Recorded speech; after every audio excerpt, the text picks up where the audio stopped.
फकलाई खुसी बनाउन सक्दिनँ म सबलाई। आज भोलि बरु मलाई बाबुआमाले बुझ्छ, साथीभाइहरू सबले मलाई पुग्छ।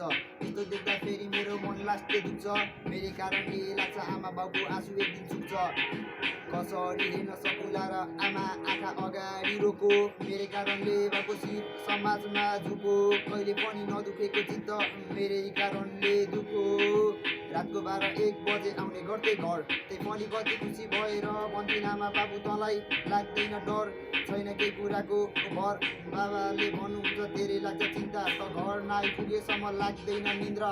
आँसु पर्छ बाबुआमाको माया सम्झिँदा, बाबुआमाले भन्दा अघि मैले लिम बिदा। यदि बाबुआमाको हातको पाएँ भने चिन्ता, हाँसी हाँसी स्वर्ग जान्छु सिधा। त्यो भन्दा अघि डाकिदिन्छु आमालाई किनेर सुन, राखिदिन्छु बाउलाई पैसाको रुम। राजा र रानी नै बनाइन् तिर्न सक्दिनँ हजुरको गुण।